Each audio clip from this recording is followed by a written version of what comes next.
Our topic today, joyfully serve the Lord. At bubuksan po natin ang ating mga Bible sa Psalms 100 verses 1 to 5. Alright, ready na po tayo. At I would like you to participate in our lesson today. So sabi po ng verse 1, make a joyful noise. Ano? Kailan ba nagiging joyful ang noise? When the one making noise is joyful.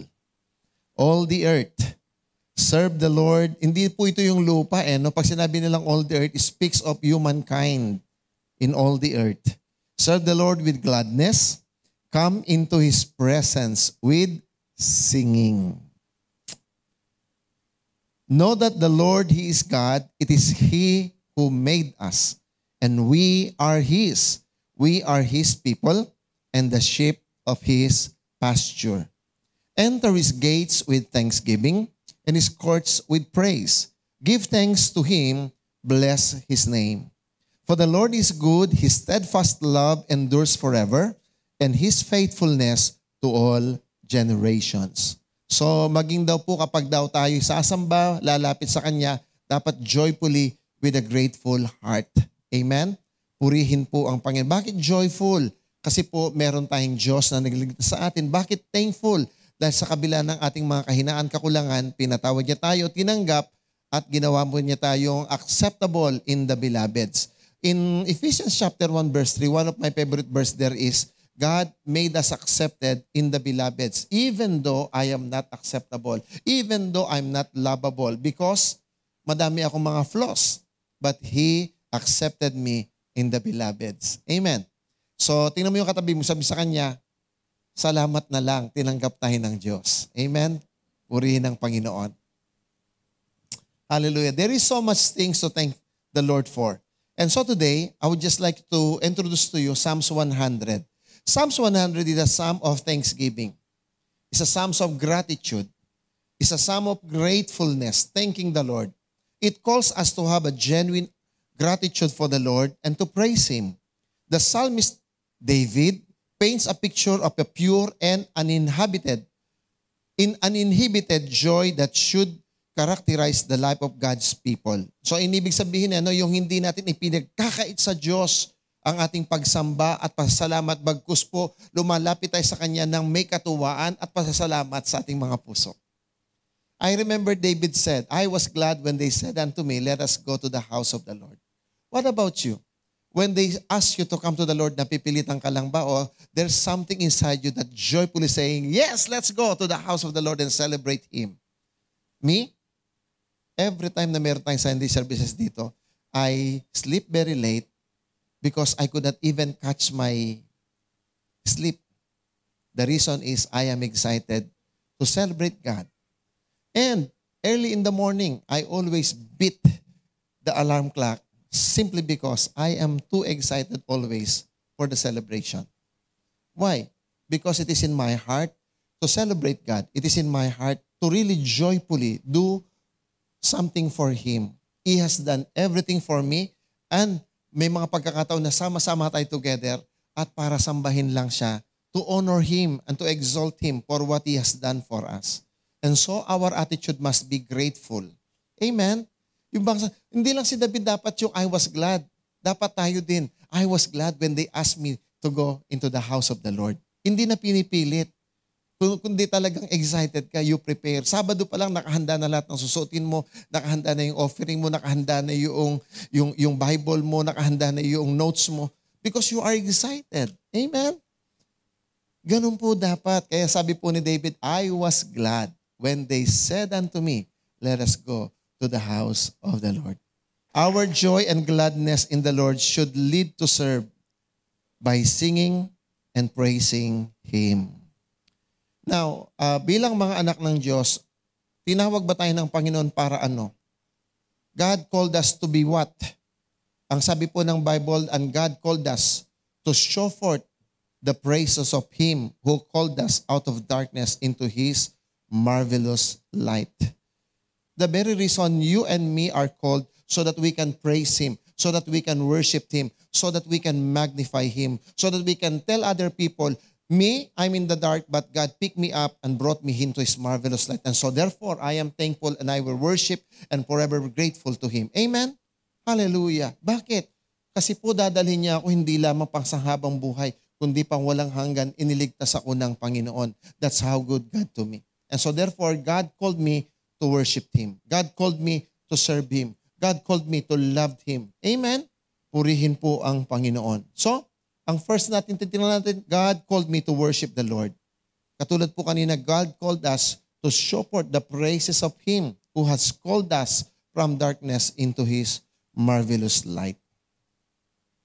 This is an act of approaching God humbly, offering our bodies, offerings, everything that we have in our hands, even the fruit of our lips. Listen, everything that you have comes from God.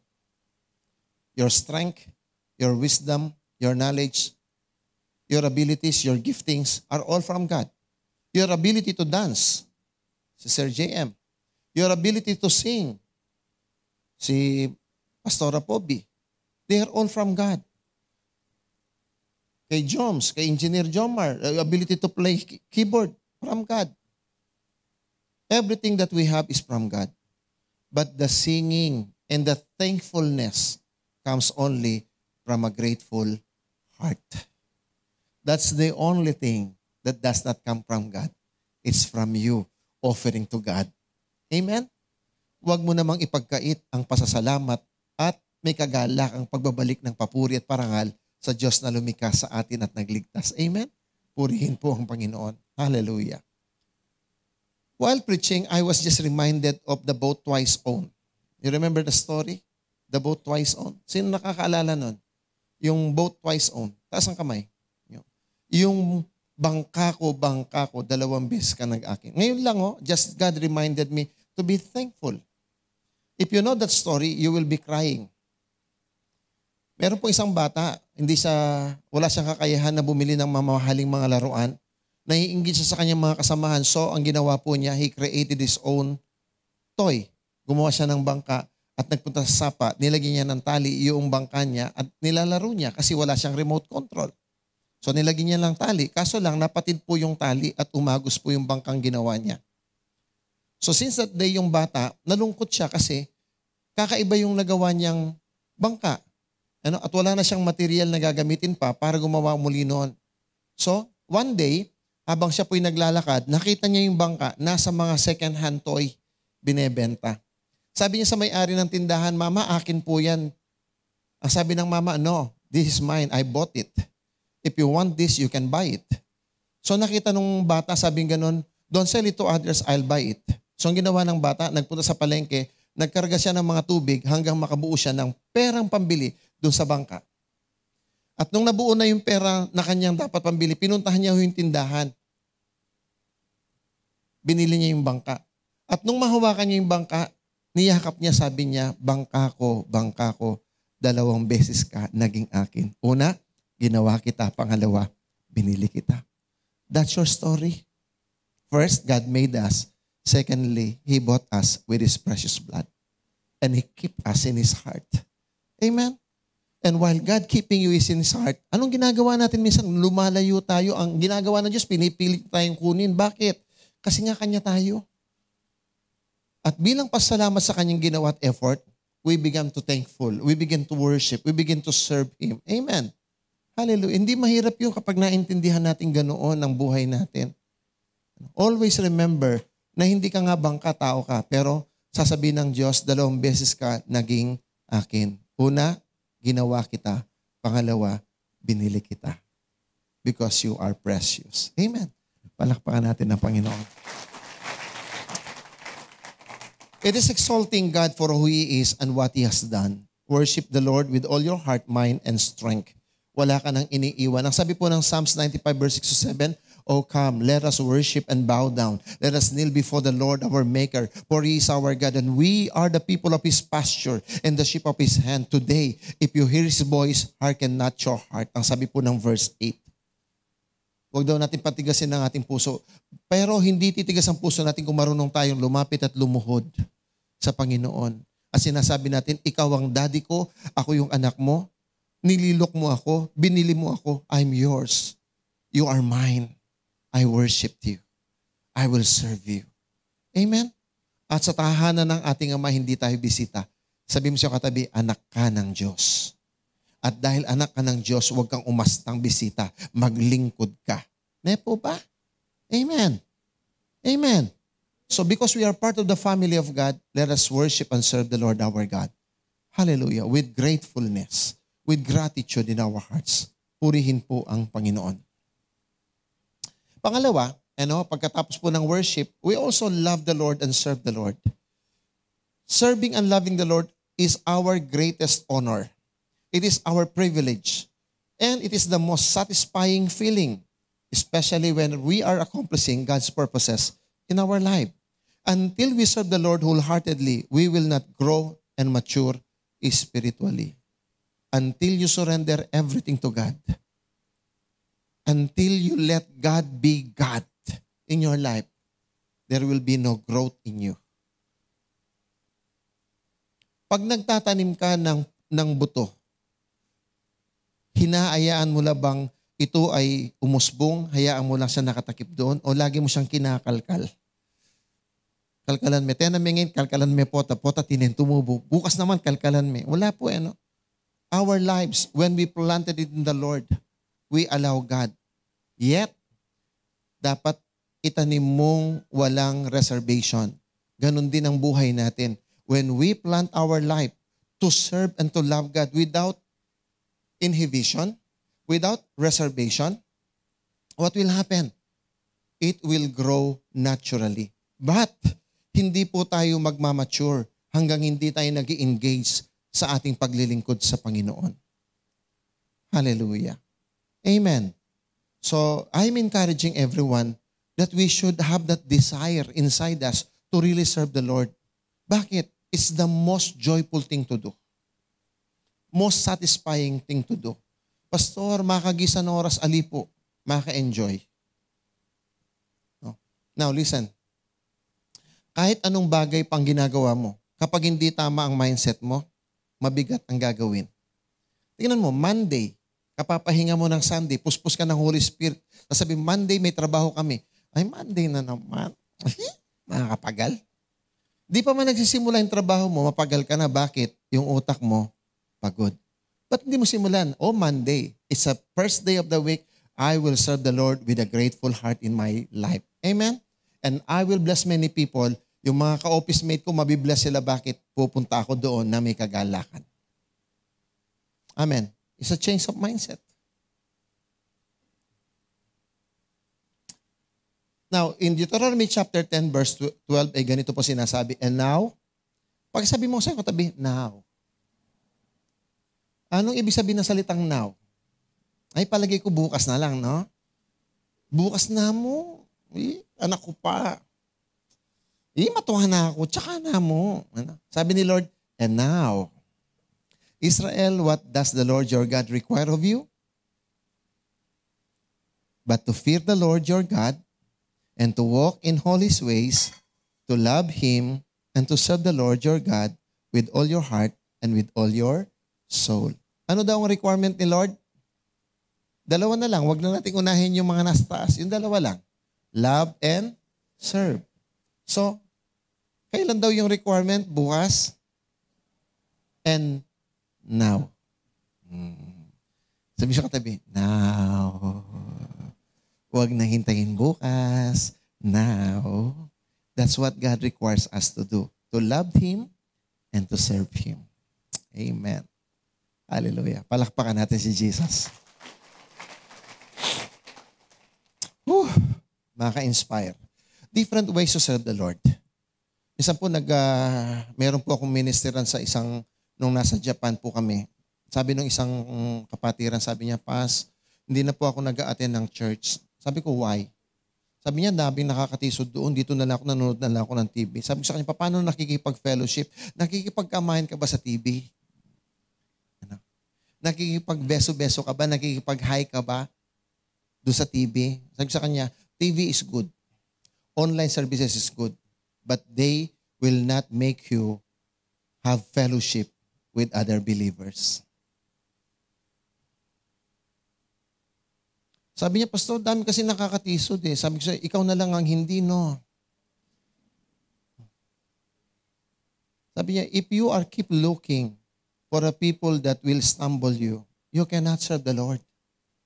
Sabi ko, ang sabi ng Bible, I am crucified with Christ, nevertheless I live, yet not I, but Christ liveth in me. And the life that I live it by the faith of the Son of God who saved me. And therefore, when I go to church, I am dead. I am crucified. Ang ipinako sa krus na mamatay. At dahil patay, kahit sampalin mo pa yan, wala siyang nakikita hindi tama. Ang nakikita niya lang, si Lord na nagmamahal sa kanya. Amen. There are no perfect people. Kaya nga ang tawag sa atin, hindi angel. Ang tawag sa atin, saints. What's the difference between saints and angel? Angels are made to be holy. We became holy. They were created as holy in creation. Tayo, we are created in Christ as a new creation. Amen. And nasa process ng transformation. Ang sabi ng Panginoon, saint, binanal ng Diyos. Hindi perfect, binabanal po tayo. Hindi tayo perfecto. May mga flaws tayo. Sana kung wala na tayong flaws, tinanggal na ni Lord yung 1 John 1:9. Di ba, no? Dahil may mga flaws tayo, may mga kapalpakan tayo, nilagay ni Lord yung 1 John 1:9. If we confess our sins, He is faithful and just to forgive us and cleanse us from all our filthiness. Amen. Diba, napakabuti ng Panginoon, di po ba, no? Hallelujah. But what God is requiring us to do is to serve Him. And how to serve Him? Maraming pamamaraan. Let us serve the Lord through personal worship and devotionals. Sa bahay, yung nag-worship ka in person, nagde-devotion ka, that's serving the Lord. Through corporate worship, this is corporate worship. When we gather together. Ang sabi ng Hebrews chapter 10 verse 25, do not forget the fellowship among you. So God is requiring us to fellowship. Online services are not enough. But praise God, they can help us, especially nung panahon ng COVID. Ang sabi po ni David, I was glad when they said to me, let us go to the house of the Lord. Amen. Through sharing and evangelism, sharing your personal testimony, winning people, bringing people to Christ, that's service. Ministering through different ministries such as music. Di ba kayo natutuwa yung mga music team natin? Ang gaganda nila, popogi nila, anointed pa. Mamaya, lilibre niyo ako mamaya. Di po ba? May Hills Kids tayo. Nakita niyo ba yung mga bata natin? Pagpasok na simbahan, they are all excited to come and enjoy the fellowship at the back. Minsan nga, ito yung nakaka-rebuke. May mga nagkwento sa akin, Pastor, minsan ayaw ko sanang mag-attend, kaso lang yung anak ko. Sabi niya, kinukulit ako mag-attend. Sabi ko sa kanya, buti tinablan ka. Di po ba? Buti na lang may anak na nag-i-encourage.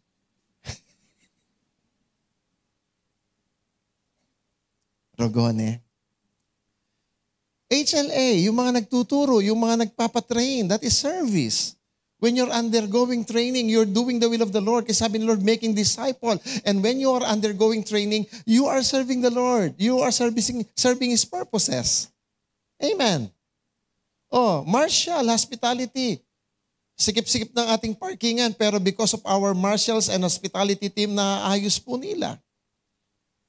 At tingnan po niyo yung mga nakaupo sa likod, please, sa susunod, maupo na mga bandang harapan para hindi nahihirapan yung ating hospitality team. Yung mga sayawe. Yung mga volunteer natin na minsan, pumupunta ako dito, naradatnan ko sila, nakapambahay, sama-sama nilang nililinis yung simbahan. And I was so blessed. That's spirit of service. When I was a young pastor, binata pa po ako noon, I have a friend in Bread of Life. She was an old lady, widowed. She's a widower. Walang trabaho. Ang ginawa po niya, dahil untimely death yung pagkamatay ng kanyang husband. Meron siyang 2 anak na nag-aaral. And so, wala siyang ibang alam. Di siya nakapagtrabaho ever since. She was just a plain housewife, but she encountered the Lord. And during the time na namatay yung kanyang husband, ang ginawa niya, nagkaroon siya ng promise sa Panginoon. Sabi niya, Lord, I will volunteer myself. Number 1, to be a prayer warrior. Number 2, I will help clean the church. So every Monday, pupunta sa simbahan. Magtutulong sa naglilinis. Pagkatapos, bawat hupuan, pinupunasan po niya. At hindi niya lang basta pinupunasan, inuusal niyang panalangin, Lord, ang sino mang uupo sa puwang ito, mabiblessed. Mabiblessed, mabiblessed, mabiblessed. Wala siyang trabaho. Pero lagi siyang nakangiti, lagi siyang masiyahin. Hindi niya pinoproblema kung makapagtatapos ng pag-aaral yung mga anak niya. Hindi niya pinoproblema kung ano yung kakainin nila. She just gave herself to the Lord fully, uncompromisingly, and unreservedly. At yung pong isang may-ari ng maraming store ng Jollibee sa Manila, naging ka-churchmate niya. At yung babaeng yun, she was very fascinated to this widowed woman. Sabi niya, ano kayang meron sa babaeng ito? Bakit parang inihila niya yung espiritu ko, parang inihigop niyang pumunta sa kanya. At pag tinitingnan ko siya, nai-inspire na ako, sabi niya. And so they became best friends. And the rich lady paid for the studies of the 2 kids. And the woman became her personal intercessor. At pag nagtatravel yung babae, isinasama pa siya. And that woman is a friend of mine.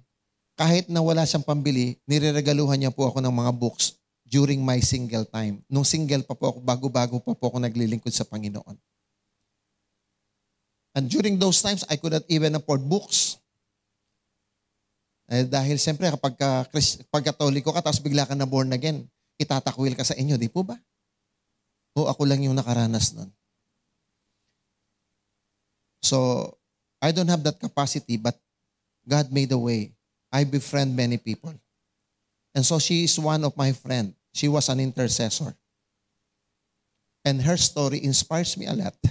Ang puhunan niya, kasipagan, dedication, at pagluhod sa Panginoon. And God made her life so blessed. Nag-aral yung mga anak niya, nagtapos, at ginawa silang manager sa isang company nung babaeng naging kaibigan niya. They were so blessed. So volunteerism is really when your heart is really unto the Lord. Masayang naglilingkod sa Panginoon. Amen. Inspiring. Hallelujah. It touches my heart. Through giving, missions, support, and benevolence, charitable work. Leading through discipleships and life groups. Joining prayer and intercessory or intercession ministries. Maraming bagay po tayo at pwedeng maglingkod sa Panginoon. Sa Hills Kids lang, yung mga pag nasa likod kayo, ang daming mga volunteer. Nag-attend sila ng first service, magbabantay ng second service. Magbabantay sila ng first service, mag-attend ng second service. Because they wanted to serve the Lord and be part of the ministries. Tayo po, alam po ninyo, if we wanted, we can really do something for the Lord. Sabihin sa katabi, service. Jesus Christ said, I did not come to be served, but to serve. Even the Son of Man came to serve. You and me were called to serve. Walang bisita sa kaharian ng Panginoon. Dapat magsiserve tayo sa Panginoon, wow, joyfully. Amen? Hallelujah. Ephesians 4:11 and 12, these are the things that we can serve the Lord. Biblical way to serve the Lord. Now, if you are a gift to the church, ito po yung calling mo, apostles. Now, these are the gift Christ gave to the church, the apostles, the prophets, the evangelists, and the pastors and teachers. Their responsibility is to equip God's people to do His work and build up the church, the body of Christ. My work is to prepare you. My responsibility is to equip you, to teach you the Bible, to teach you how to serve the Lord so that you can serve the Lord. Amen. Hallelujah. Wala pong bisita sa kaharian ng langit. Tayo pong lahat ay mga lingkod ng Diyos. Amen. Praise be the name of the Lord. So napakasarap kaya yung tawagin ka lingkod ng Panginoon. Wow! What a privilege. At hindi lahat lingkod ng Panginoon. Amen? Yung mga totoong naglilingkod sa Diyos, ang tawag ng Panginoon, lingkod ng Panginoon. Servant of the Most High God. What a privilege. What a title. Amen? Purihin po ang Panginoon. Romans chapter 12 verse 6 to 8. Ito naman po yung kanina po yung Ephesians 4:11. Ito po yung mga officers of the church. Ito namang Romans chapter 12. These are the ministers in the church. Po ang pangkalahatan po ito. Basahin natin.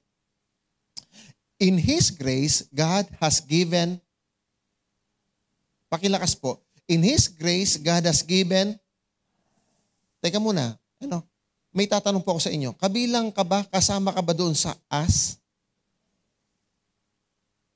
Kasama ba ako doon? Baka sabihin nyo, us, hindi ka kasama. No, ang ibig sabihin ng us, kasama tayong lahat. Amen. So, kalabitin mo siya yung katabi, sabihin sa kanya, congratulations, kasama ka. Okay. Sabi niya, God has given us different gifts with S. For doing, laksan nyo ng konti, for doing, di ba sinabi sa inyo kanina gusto ko mag-participate kayo? Di ba? Now, ulitin natin. For doing, pwede bang i-emphasize nyo yung well? No? Okay, no? Okay. For doing, anong ibig sabihin nun? In other words, our kind of service are not generics. Dapat branded yung service na ibinibigay mo sa Panginoon. Sino rito yung gusto niyang masuot sa katawan o kaya naman yung cellphone niya ay branded? Di ba gusto natin, we wanted for ourselves branded things, ayaw natin ng generic? Tama ba? Now, anong uri ng paglilingkod ang gusto mo ibigay kay Lord? Siyempre, branded dapat. Tama po ba? Hindi siya generic. Amen? So, sabihin mo sa iyong katabi, doing things well. So, if God has given you the ability to prophesy, speak out with as much faith as God has given you. If your gift is serving, serve them. Ulitin natin. Serve them. Uy. If you are a teacher, teach. If your gift is to encourage others, be. If it is giving, give. If God has given you leadership ability, take the responsibility. And if you have the gift for showing kindness to others, do it. Hallelujah. Napansin niyo ba? May adjective ang bawat paglilingkod. Bakit? Kasi ang gusto ng Diyos, branded na uri ng paglilingkod. Ayaw niya ng generic na paglilingkod. Amen. Hallelujah. Purihin ang Panginoon. The question is, why we should serve Him? Because He is our God. He is our Maker. Know that the Lord, He is God. It is He who made us, and we are His. We are His people, and the sheep of His pasture. God deserves a wholehearted service. Malakay 1:11. I love these verses. But my God is honored. But my name is honored by people of other nations from morning till night. Sabi ng Bible, sa ibang bansa, pinaparangalan ng pangalan ko mula umagang paglubog ng araw. Dinadakila pangalan ko. Pinaglilingkuran ang pangalan ko. Pagkasunod sabi niya, all around the world, they offer sweet incense and pure offerings in honor of my name. For my name is great among the nations, says the Lord, Lord, heaven's armies. Susunod na verse. Sabi niya, subalit kayo, nilalapastangan niyo ako. Now listen carefully. Do you know that the Old Testament closes na masama ang loob ng Diyos sa kanyang mga anak?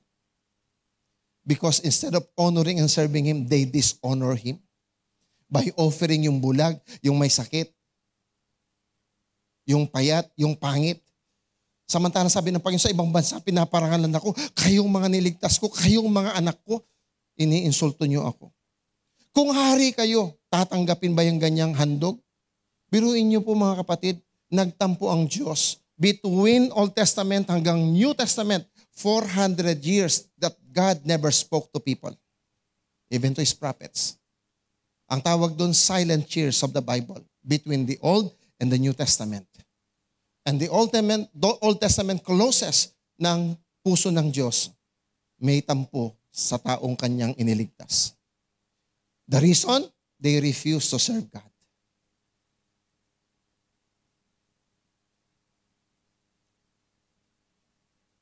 What a verse. Awakening. A truth that will prick our hearts. Tagal ko ng Kristiyano, ang tagal ko ng born again, ang tagal ko ng nalililing sa Panginoon, bakit hindi ko maibigay yung pinaka-the best ko sa Diyos? Challenge yourself. Hindi po pabigat ang paglilingkod sa Diyos. It's a privilege.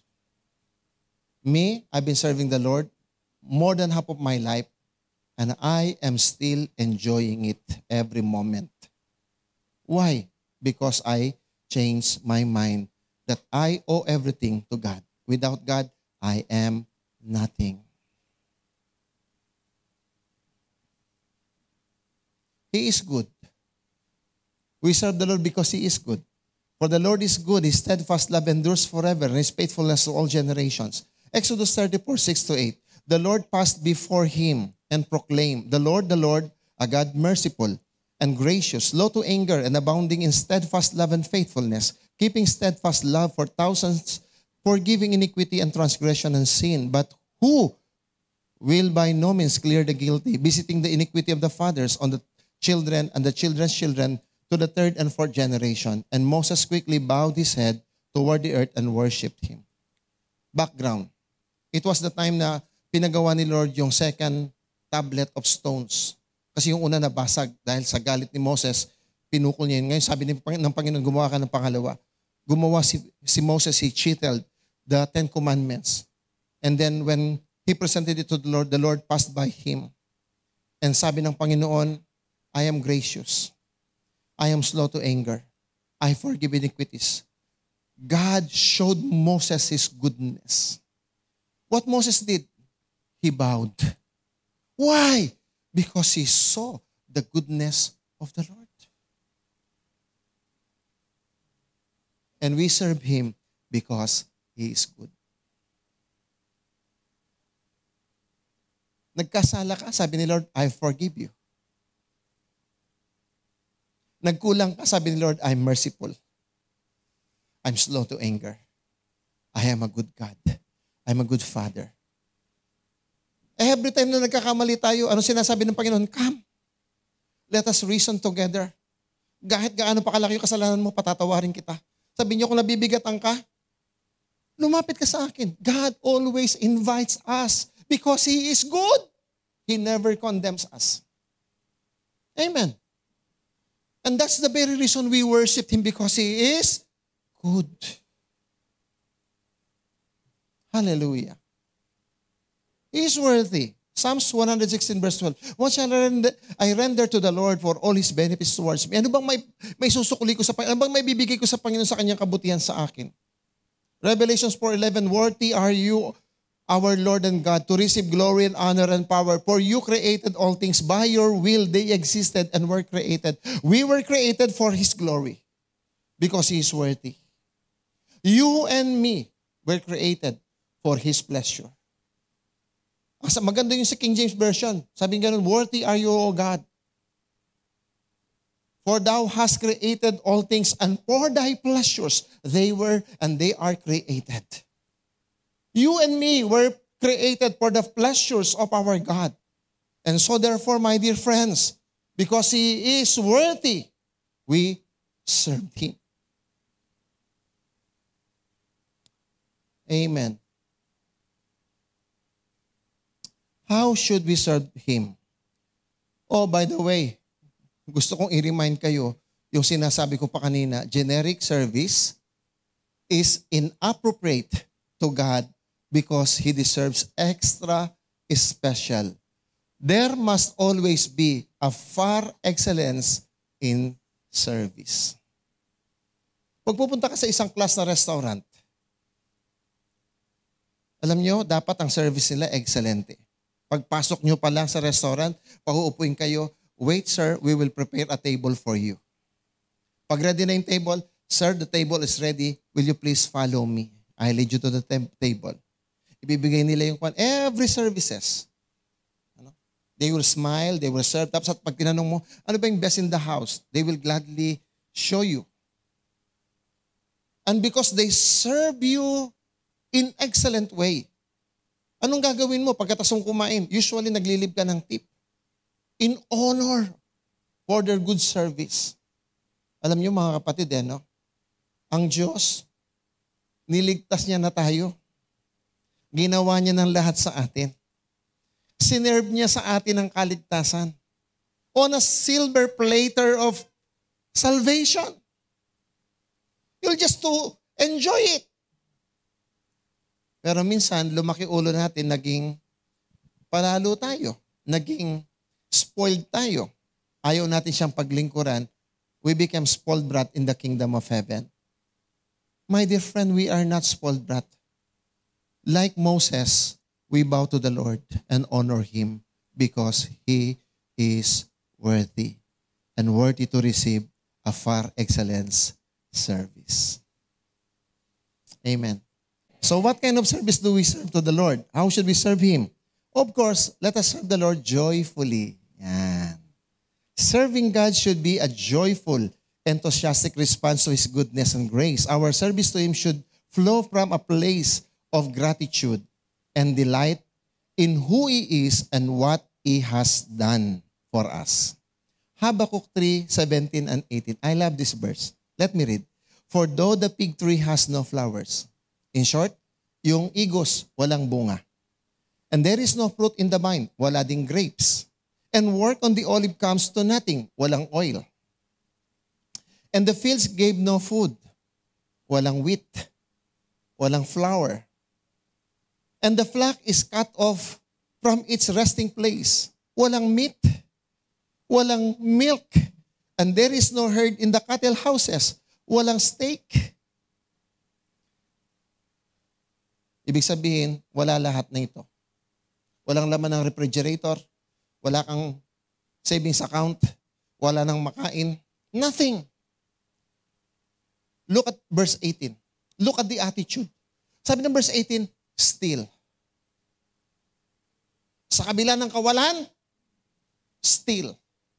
I will be glad to whom? In the Lord. And my joy will be in the God of my... Ang totoong joy, wala sa blessing, nasa nagpapala. Kung wala mang blessing, okay lang Lord, still, I will worship you. I will joyfully love you. I will acknowledge that my joy rests upon you, not on everything else around me. Amen? Hallelujah. Woo! A joyful service is a wholehearted service that glorifies God, that honors God. When we serve the Lord, not only joyfully but passionately. Passionately means to pour out your heart completely. Todo, pati bato, at inya kayabeng, giligit. That's how we serve the Lord. Amen. When we dance, we dance. When we sing, we sing. Amen. When we give. Hallelujah. There are no reservations. Romans 12:11, never be lacking in zeal, but keep your spiritual fervor serving the Lord. In other words, serve the Lord with passion. Serve the Lord on fire. Because when you're serving the Lord on fire, there will be power. Sabi ni Bishop Frank, fire! Pagkatapos sabi, if there is fire, there is power. Bishop Frank yun. Pangatlo, not only serving the Lord joyfully, passionately, but also thankfully. May gratitude. Service begins with the heart. In order for us to serve the Lord joyfully, we need to have a grateful heart. We should render the best service as a way of expressing our gratitude for His saving grace. Hallelujah. 1 Corinthians 15, 57, 58. But thanks be to God who gives us the victory through our Lord Jesus Christ. Therefore, my beloved brothers, be steadfast, immovable, always abounding in the work of the Lord, knowing that in the Lord your labor is not in vain. Hallelujah. Thanks be to God. He parades me through victory. That's the literal meaning of verse 57. But thanks be to God, He parades me through victory. Amen. Hallelujah. That's what the Bible says. And so therefore, when I serve the Lord, I'm always, God will see to it that I will be victorious in my service to Him. And I thank God. Hallelujah. A grateful heart is a happy heart. Gratitude is the attitude of winners. Sino po yung mga winners dito? Always be grateful. Pangapat, serving the Lord joyfully, passionately, thankfully, and last that I would like to add is faithfully. Matthew 25 verse 23, in ESV, His master said to him, well done, good and faithful servant. You have been faithful over a little. I will set you over much. Enter into the joy of your master. Listen, when we serve faithfully, we will have joy in our heart. Because God will see to it that we will enter into His joy. Hallelujah. Amen. Praise be the name of the Lord. Let me conclude. Let us remember and be grateful to what Christ did at Calvary. Ano bang pwede mong isukli sa Diyos sa lahat ng ginawa niya? If we know the why in serving God, we need to master the how as well. Because why we serve will determine how we serve. Of course, we will serve Him excellently, giving all our best. Napansin niyo ba? Serve joyfully. Teach well. Lagi siyang may adjective because God wanted us to serve Him in far excellence. Let me read this last verse as I close. Pwede bang tumayo tayong lahat? And I will ask you to read this verse with all of your heart, as if it is your prayer to the Lord. As if God is speaking to you. Okay? Sabay-sabay po tayo. Verse 25, you shall serve the Lord your God, and He will bless your bread and your water, and I will take sickness away from among you. What's that to you? Sabi ni Lord, you serve me, I will bless your food. I will bless your water. I will take away your sickness and diseases. What are you waiting for? Why don't you serve the Lord? Why don't you give your heart to the Lord? Why don't you surrender everything? Say, Lord, I want to serve you joyfully, excellently. Not because we wanted a blessing, but because He is worthy to be served. But because He is good, because He is a good God, God will reward you on your service. He will bless your bread. Yung kabuhayan mo, ibibless ni Lord. Ibibless ni Lord yung refreshing mo, yung R&R mo. At yung katawan mo, walang magiging karamdaman. Hallelujah. In our lives, isa lang ang challenge ng Panginoon sa atin. You shall serve the Lord your God. It's a command. You shall serve the Lord your God.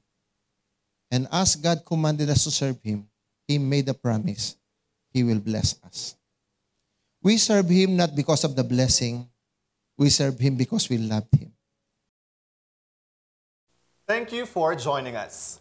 If you enjoyed this message, take a minute to like and share this video and page and subscribe to our YouTube channel. Also, mention your friends and loved ones.